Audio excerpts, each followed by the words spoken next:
இந்த வீடியோவில் நாங்கள் 2024 MCQ 19 MCQ பார்ப்போம். இந்த 19 MCQ சொல்லப்பட்டிருக்க விஷயம் இதுதான் அந்த MCQ 19 MCQ.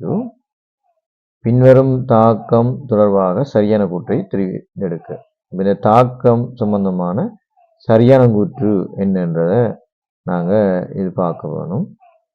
முதல்ல இந்த தாக்கத்தின் தன்மையில் என்ன அவங்க கேள்வி இருக்கிறாங்கன்னு பார்ப்போம். தாக்கம் இதுதான், அதாவது எதின் அமைன் பிளஸ் H2O, இது ஒரு லிக்விட், இது ஒரு ஏக்வஸ், ரெண்டும் இக்லிபிரியத்தில் இருக்குது, அதாவது சமநிலையில் இருக்குது. அப்போ CH3NH3 ப்ளஸ் OH மைனஸில் இருக்குது. இது ஒரு ஏக்வஸ், இங்கேயும் ஏக்வஸாக மாறுது. சரி, இப்போ இந்த தாக்கம் ஒரு பேசிக்காக நாங்கள் பார்க்கும்போது பெரிய வித்தியாசமான ஒரு தாக்கமாக கருத இல்லை. ஆனால் இதில் ஒரு வேர்டு ஒன்று இருக்குது பாருங்க, அந்த விடையில் லூயி ஆசிட், லூயி பேஸ்ன்னு சொல்லி. இப்போ லூயி ஆசிட் என்றா என்னன்னு தெரியணும் எங்களுக்கு, லூயி பேஸ் என்ன தெரியும். இது ஃபுல் தியரியான கேள்வி. இதில் இது புதுசாக கண்டுபிடிக்கிற ஒரு விஷயம் ஒன்றுமே இல்லை. இது ரெண்டும் தெரிஞ்சால் போதும். இப்போ லூயி ஆசிட் என்று சொல்லப்படுறது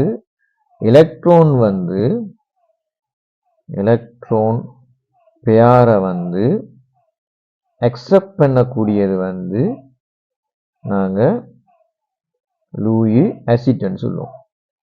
எலக்ட்ரான்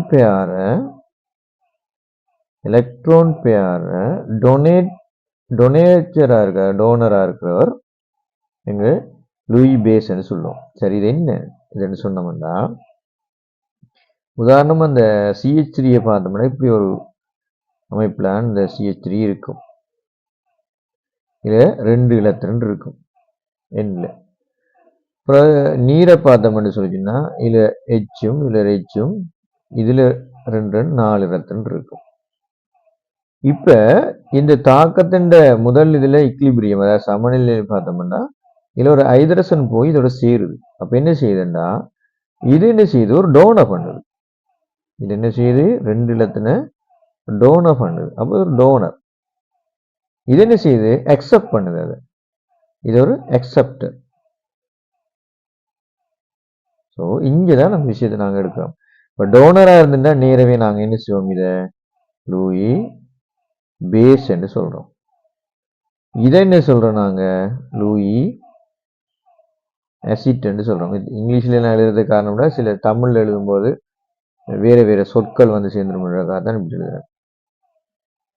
சரி, இப்போ இது தாக்கமடைஞ்சி வந்ததுக்கு பிறகு 2 விளைவு வருதுன்னு சொல்கிறாங்க. என்ன 2 விளைவு? அதாவது CH3 இதோட சேர்ந்து இதில் ஒரு H, இதில் ஒரு H உருவாக்குது. இந்த இதுக்கு ஒரு ப்ளஸ் வந்துடுது. புறம் என்ன செய்யுது, இதுலேயும் இதில் OH என்று ஒரு அமைப்பு வருது, இதுக்கு மைனஸ் வருது. இந்த எலக்ட்ரான்ஸ் இருக்கு. சரி, அப்போ இப்படி ஒரு நிலைமை இருக்கிறபடியா இப்போ என்ன செய்யுது, தாக்கம் மாறி நடக்குது. மாறி நடக்கும்போது என்ன செய்யுது, இவர் டோனர் ஆறார், என்ன செய்யறார், இவர் எலக்ட்ரானை கொடுக்குறார். அப்போ இது டோனர் ஆகுது, இது அக்செப்டர் ஆகுது. சரியா? அப்ப இந்த டோனரா இருந்துன்னு சொல்லிச்சுன்னா நாங்க என்ன சொல்லியிருக்கோம், லூயிஸ் பேஸ் என்று சொல்லுவோம். இவர் என்ன சொல்லுவோம், லூயிஸ் ஆசிட் என்று சொல்லுவோம். ஸோ அந்த MCQல பார்த்தீங்கன்னு சொன்னா, ஒவ்வொரு MCQவும் வாட்சி பார்த்தீங்கன்னு சொன்னா இந்த 4 பாயிண்ட்டை வச்சு தானே அவங்க அந்த இதை காய்ச்சிருக்காங்க. இப்போ 4 பாயிண்டில் இங்கே பார்த்தோம்னு சொல்லி சொன்னா, இப்போ NH3 NH2, அதாவது மீதேல் அமைன்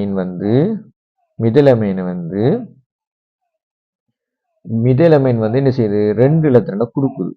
அப்போ நேரடியாக எங்களுக்கு என்ன செய்யும், அது ஒரு எங்களுக்கு டோனராக இருக்கும். டோனராக இருந்தால் என்ன, அது ஒரு பேஸாக இருக்கணும். அப்போ மிதைல் அமைன் இங்கே என்ன வரும், அமிலம்னு சொல்கிறாங்க, இங்கே பிழைக்குது. அதுக்கப்புறம் இங்கே பாருங்க மீட்டைலமீன் வந்து மூலம்ன்றாங்க. அப்போ இது சரியான கூட்டுக்கு வருது 3வது. அப்போ முதலாவது கூட்டிலே ஏற்கனவே பிழைச்சிட்டு இது என்ன செய்யணும்? இது வந்து தாக்கத்தின் ஒரு மூலமாக இருக்கும். இது இது H2O வந்து ஒரு அமிலமாக இருக்கணும். அப்போ இந்த 2 கூட்டும் பிழைச்சிட்டு அப்போ இந்த கூட்டு சரி. அப்போ இதில் பார்ப்போம் H2 முதல் பங்கு சரி. அடுத்த பங்கு OH மைனஸ் என்னவா இருக்குது? அமிலமாக இருக்கா? இல்லை, அது டோன பங்கு. ஆகவே இது 3வது பிழைச்சிட்டு 4வது பாருங்க தாக்கத்தில் லூய் அமிலம் ரைட் அமிலமாக இருக்குது. அதோட CH3 என்னவா இருக்கணும்? ஒரு லூய் மூலமாக இருக்குல்ல. அதே இவர் வந்து என்ன செய்யுது? இலத்திரனை வந்து அக்செப்ட் பண்ண வேண்டிய ஒரு ஆக்கள் தான் மூலமாக இருக்கும். இது என்ன செய்யும்? இது வந்து ஒரு அக்செப்டரா இருக்கு. இது அக்செப்டரா இருக்கு. ஆகவே இது அமிலம். இது டோனம் பண்ணா தான் மூலமா இருக்கும். அப்போ 4வது பிழைச்சிட்டு அப்போ இது 5வது சரியா வரும். என்னண்டா லூய் மூலமாக இருக்குது. ஆகவே இது 2 இலத்திரனை கொடுக்குது, டோனம் பண்ணுது. அதோட OH மைனஸ் ஒரு மூலமா இருக்கும். இது டோனம் பண்ணுது. அப்போ 2 டோனரும் வந்து என்னவா இருப்பாங்க? எங்களுக்கு அமிலம். இது என்ன டோனர் என்ன செய்வாங்க பாருங்க. டோனர் இது டோனராக இருந்த என்ன வரும்? இதுவும் காரம் இந்த இடத்துல, அதாவது பேஸ். இதுலேயும் என்ன இருக்கும்? டோனர் வந்து பேஸாக இருப்பாங்க. அப்போ 2ம் ஆகவே இது விட வந்து எங்களுக்கு விடை 5வது விடை. இதுக்கு 5வது விடை.